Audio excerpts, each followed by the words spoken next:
Hello विद्यार्थियों, आज की क्लास में हम लोग मॉडल पेपर करने जा रहे हैं। 12th क्लास का यूपी बोर्ड का इंग्लिश का मॉडल पेपर में हम लोग केवल ग्रामर पोर्शन पढ़ेंगे। ग्रामर पोर्शन में आपको सारे आंसर अच्छे से बताए जाएंगे, उनका आंसर वहाँ पर क्यों है बताया जाएगा, रूल्स समझाए जाएंगे। बाकी जो लिटरेचर का पोर्शन होता है वो आप स्वयं करेंगे, समय मिलेगा तो लिटरेचर भी कराएंगे। आने वाली परीक्षा के लिए बहुत उपयोगी होगा। आप अच्छे से प्रैक्टिस करके जाएंगे तो आपका नंबर निश्चय ही अधिक नंबर आएगा। पहला क्वेश्चन यहाँ पर है, choose the correct option to answer the following question. सही विकल्पों का चुनाव करना है निम्नलिखित प्रश्नों के उत्तर देने के लिए। ठीक है, तो पहला क्वेश्चन है, ये 10 नंबर का होता है। देखेंगे, the synonym of cancel. Cancel का आपको पर्यायवाची बताना है। कैंसिल का पर्यायवाची क्या होता है? निरस्त करना। कैंसिल मीन्स निरस्त करना। तो हम पता करते हैं, ऑप्शन ए यहाँ पर सही है, एबॉलिश। एबॉलिश मीन्स होता है निरस्त करना। दूसरा विकल्प जो है अप्रूव, मतलब अनुमति देना।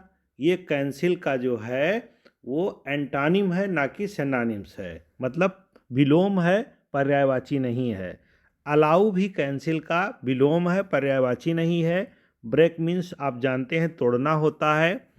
अगला प्रश्न है, the phrase a red letter day means. एक लाल दिन। ठीक है, एक लाल पत्र या लेटर डे। ठीक है, ऐसे कह सकते हैं। आ रेड लेटर डे का मतलब क्या है?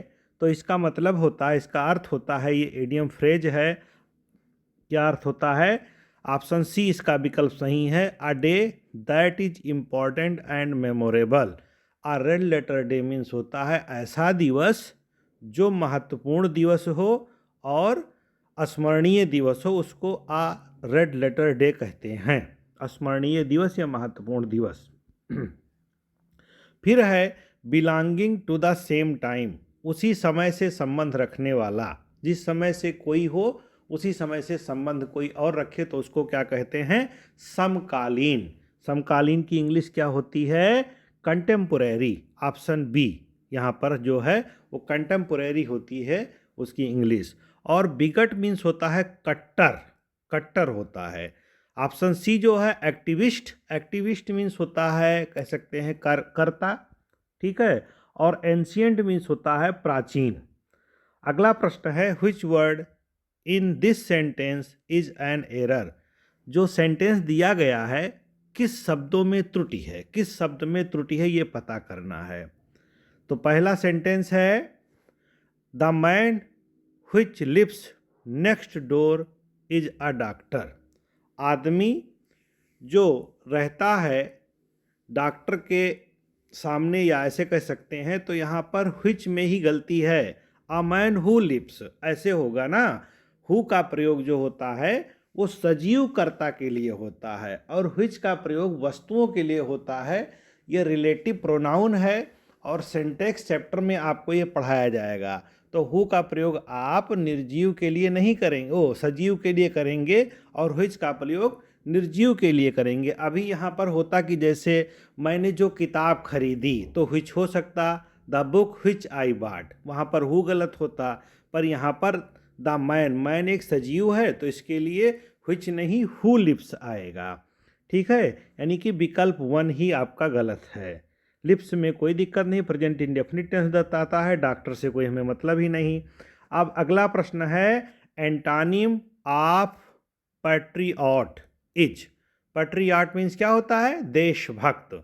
तो देशभक्त का जो विलोम है वो आपको बताना है। ब्रेव मीन्स तो होगा नहीं, ब्रेव मीन्स आप जानते हैं बहादुर होता है। तो देशभक्त का मतलब देशद्रोही, देशद्रोही शब्द आपको ढूंढना है। ऑनेस्ट मीन्स ईमानदार होता है, ये भी हो नहीं होगा। कावर्ड मीन्स होता है कायर, ये भी नहीं होगा। अब एक ही विकल्प बना, ट्रेटर। ट्रेटर जो है उसका एंटोनिम है, यानी कि ये होता है देशद्रोही, ट्रेटर। ठीक है, अगला आपका प्रश्न आ गया, change any one of the following to indirect speech. Indirect speech में बदलना है किसी एक को, पर मैं आपको यहाँ पर दोनों बताऊंगा। His father said bravo, you have secured distinction, in the three subject, in three subjects. तो सिक्योर्ड शब्द जो क्या कहे, यहाँ पर पहले ये ध्यान देंगे कि ये है एक्सक्लामेटरी सेंटेंस का वाक्य। ब्रेवो आया है और उसके बाद मार्क ऑफ संबोधन है, एक्सक्लामेटरी का निशान लगा हुआ है। तो एक्सक्लामेटरी सेंटेंस का जब हम इनडायरेक्ट बनाते हैं कैसे बनता है, his father exclaimed with praise, उसके पिता चिल्ला उठे उसकी प्रशंसा के साथ कह सकते हैं। और दैट लगा करके फिर वाक्य को जोड़ देंगे, you had secured distinction in three subjects. तो यू को भी बदल देंगे क्योंकि उसके पिता हैं तो उससे कहा होगा ना, इसका अर्थ होगा his father exclaimed with praise to him, ऐसे इसका अर्थ होगा। तो यू को बदलेंगे, हो जाएगा ही हैड, टेंस बदल जाएगा, सिक्योर डिक्टेंशन इन थ्री सब्जेक्ट्स। अगर आपको कोई प्रश्न समझ में ना आए कि यहाँ पर ऐसा कैसे हुआ तो आप कमेंट बॉक्स में लिखें, मुझे जब समय मिलेगा मैं उत्तर दूंगा उसका। अगला प्रश्न है, इसको भी इनडायरेक्ट करना है। The teacher said to me very angrily, teacher ने मुझसे बहुत क्रोधित होकर के कहा। सेड टू मी यानी कि पास्ट टेंस है, जो रिपोर्टिंग वर्ब है वो क्या है, पास्ट टेंस है। और रिपोर्टेड स्पीच इंट्रोगेटिव में है। Why you have come, why have you come, ये है प्रश्न। तो पहले हम इतने का ही बना लेते हैं। The teacher asked me very angrily, ये होगा सेड को बदल देंगे आस्क्ड में, फिर व्हाई से ही वाक्य को जोड़ेंगे, व्हाई आई हैड कम, ये बन जाएगा आपका पहला वाक्य। अब इसी में फिर बढ़ गया, have I not told you, यानी कि उसने टीचर ने फिर से कहा। तो फिर लिख देंगे द टीचर सेड अगेन को कह सकते हैं, the teacher asked again that he had not told him, ये हो जाएगा, या he had not told me हो जाएगा। फिर कॉमा लगा है, never to see your face again. अब एक वाक्य और यहाँ पर बन गया, ठीक है, वो क्या बना, never to see your face again. तो ये ऑर्डर है, इम्परेटिव है, इसका इनडायरेक्ट करने के लिए आप ऐसे कर सकते हैं, and order not to see your face again, ठीक है, हिज फेस अगेन, ये आप कर देंगे, ये आपका इनडायरेक्ट हो गया। ठीक, अब अगला प्रश्न आया आपका, change any one of the following as directed, जैसा डायरेक्शन में दिया गया है निम्नलिखित में से किसी एक को बदलना है। तो डायरेक्शन में क्या दिया गया है, ही रैन सो क्विकली ही सून ओवरटुक हिज फादर, वह तेजी से दौड़ा, उसने जल्दी ही अपने पिता को ओवरटेक कर लिया, यानी कि उनसे आगे चलने लगा। इसको करना है कॉम्प्लेक्स सेंटेंस। तो देखो एडवर्ब क्लास से बना दो, he soon overtook his father because he ran so quickly, ये बन गया, ठीक है। या ऐसे कर दो, he ran so quickly that he soon overtook his father, that से बन गया। दो तरीके हो गए कॉम्प्लेक्स बनाने के लिए। अगला इसी का और पार्ट होगा, प्रेमचंद रोट गोदान, प्रेमचंद्र ने गोदान लिखा। He was a great story writer, वो एक महान स्टोरी राइटर थे। इसको सिंपल सेंटेंस बनाना है, ये सिंथेसिस का वाक्य है। तो सिंपल सेंटेंस जो है ऐसे बनेगा, Premchandra comma a great story writer comma wrote Godan, बन गया। जो उनकी एग्जेक्टिव है प्रेमचंद्र की, वो कामा लगा करके रख लेंगे। जैसे अभी देखो आपने सुना होगा, संबोधन में सुनते हैं ना कि संबोधन में ऐसे मान लीजिए कि जैसे नित्य गोपाल दास जी महाराज हैं, इनको संबोधित करना है तो क्या करेंगे, वैष्णव कुलभूषण, महान विभूति, राम भक्त, अनेक लोगों के गुरु नित्य गोपाल दास जी आ रहे हैं। तो जितनी इनकी विशेषता थी उसको लिखते चले गए और इसके बाद उनका नाम लिख लिया। तो इस तरह से बनता है। आपको सिंथेसिस मेरे चैनल पर स्पेशल पढ़ाया गया है, वहाँ से आप सिंथेसिस के सारे क्लास अटेंड कर सकते हैं। अगला प्रश्न है, change any one of the following as directed, किसी एक को बदलना है जैसा डायरेक्टेड किया गया है, जैसा निर्देशित किया गया है। It is time to look into the matter, passive बनाना है, बहुत आसान। It is time to be looked into the matter, ये हो जाएगा। टू बी लगा देंगे, B for boy, E for elephant, ठीक है। और यहाँ पर अगला सेंटेंस है, students stood up as soon as the teacher entered the class. इसको निगेटिव बनाना है, तो इसका बनेगा no sooner the teacher entered the class then the students stood up, ये इसका बन जाएगा। ठीक है, नो सूनर वाले में नेगेटिव बनाते समय नॉट का प्रयोग नहीं किया जाता है। ये आपको ट्रांसफॉर्मेशन चैप्टर में मिलेगा, वहीं से लिया गया है। Correct any one of the following sentence, sentence को करेक्ट करना है, यानी कि सेंटेक्स का वाक्य आ गया।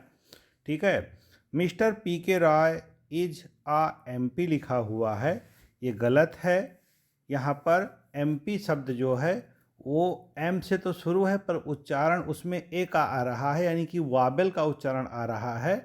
और जिन शब्दों का उच्चारण वावेल से होता है उनके पहले एन का प्रयोग करते हैं, जैसे एन ऑनेस्ट मैन लिखते हैं ना, लिखा जाता है हानेस्ट, यच से शुरू होता है। ठीक है, पर वहाँ पर एन ऑनेस्ट लिखा जाता है, एन यूनियन जैसे लिखा जाता है। तो मिस्टर पी के रॉय इज एन एमपी। ठीक है, यहाँ पर ए हट जाएगा, ए के जगह पर एन आएगा, आर्टिकल होता है ए एन और the. Why are you afraid, आप होता है अफ्रेड, एक जो वर्ब है डरना, उसके बाद जो प्रीपोजिशन आता है स्टूडेंट्स वो आप आता है, फ्रॉम नहीं आता है। फ्रॉम का प्रयोग होता है कहीं से अलग होने के लिए, दूरी बनाने के लिए। Use any one of the following pairs in word in your own sentence to make the difference in their meaning. ठीक है, क्लियर। कह रहा है कि यहाँ पर दो शब्द दिए गए हैं, उनको अपने वाक्यों में आप सेंटेंस बनाएं और उनकी मीनिंग क्लियर करें। तो वाक्य शब्द क्या है देखते हैं। देखिए, सेल और सेल दो शब्द दिए गए हैं। एक सेल मीन्स होता है छोटी कोठरी, और एक सेल मीन्स होता है बिक्री करना, जैसे I want to sell my car, ये सेल हो गया। और दूसरी है यस ई एल एल, ये है छोटी कोठरी, तो इसका हो गया जैसे prisoner is present in a small cell, या सेल ही बोल सकते हैं, कैदी को छोटी सेल में रखा गया। ठीक है, अगला है साइट और साइट। साइट एक साइट होता है एस आई टी ई, ये होता है एक स्थान को दर्शाता है, कि जैसे this site is suitable for living, ये साइट जो है रहने के लिए उपयुक्त है। या ये साइट, चलो मैं अपनी आपको साइट दिखाता हूँ, आप प्लाट चाहें तो वहाँ ले सकते हैं, लोग साइट दिखाते हैं ना, तो वो साइट है ये। ठीक है, स्थान दिखाता है। और एक साइट जो है, साइट मीन्स होता है प्रमाण देना, उल्लेख करना, गिव मी साइट, जैसे कहा गया मुझे प्रमाण दो, वो होता है CITE। फिर आ गया translate the following into English, वाक्य जो हैं इनको इंग्लिश में ट्रांसलेशन करना है, मैं आपको सिखाता हूँ। आशा के बिना मानव जीवन असंभव है। Human life is impossible without hope, बहुत सरल वाक्य है। मानव जीवन, ह्यूमन लाइफ यहाँ पर सब्जेक्ट हो गया, इज हो गया आपका linking verb, helping verb. Human life is impossible without hope. यदि आशा न होती तो मनुष्य का जीवन बड़ा बोझिल और दुखमय होता। The life of man would be very burdenable, कह सकते हैं, बर्डन पूर्ण होता। और क्या कह सकते हैं, सॉरोफुल होता। If hope would not be, अगर आशा न होती तो मनुष्य का जीवन जो है वो बहुत ही मेजरेबल होता, बहुत ही बर्डनेबल होता। ठीक है, बर्डन पूर्ण होता। विद्यार्थी साल भर कड़ा परिश्रम करते हैं। Students work hard whole year. केवल इसी आशा पर, only depend on this hope that, वह सफलता का मुख देखेंगे, they will see the face of success. ठीक है, वो सफलता का मुख देखेंगे। एक किसान घोर उष्णता और शीत का तनिक भी ध्यान नहीं रखता। A farmer do not care extreme heat और कोल्डनेस, या too heat and too coldness, तनिक भी ध्यान नहीं रखता। इसी प्रकार एक किसान घोर उष्णता और शीत का तनिक भी ध्यान नहीं रखता। A farmer do not care too hot and too cold, ऐसे भी कह सकते हैं, या very hot very heat and very cold. ठीक है। और अगला वाक्य है, इसी प्रकार व्यापारी लोग व्यापार में धन लगाते हैं। Same way businessman spend money in business. केवल इसी आशा का आश्रय लेकर ओनली टेकिंग होप ऑफ केवल only taking hope of this, ताकि उनका व्यापार उनके लिए लाभकारी सिद्ध हो। So that their business will be profitable for them. इसीलिए वो अपना धन खर्च करते हैं। तभी तो बुद्धिमान तथा महापुरुषों ने आशा को मानव जीवन मानव रूपी जहाज का संबल कहा जाता है, कहा है। तभी तो बुद्धिमान तथा महापुरुषों ने, देन मीन्स होता then scholars and great man. Scholars and great man मतलब बुद्धिमान और महान पुरुषों ने आशा को मानव रूपी जहाज का संबल कहा है, कहा जाता है, कहा है, ऐसे होना चाहिए। Have call to the hope the ship of human life. ये रहा आपका एक पेपर। ऐसे ही आपको कई पेपर में कराऊंगा। कहीं पर अगर आपको त्रुटि आती है, त्रुटि समझ में आती है, तो आप कमेंट में बताएं। बाकी पूरा प्रयास रहता है कि आपको अच्छे से अच्छा पढ़ाया जाए। जो भी मैंने पढ़ाया है इस पेपर का आंसर मैं नीचे डिस्क्रिप्शन में लिख दूंगा, वहाँ से भी आप देख सकते हैं। धन्यवाद।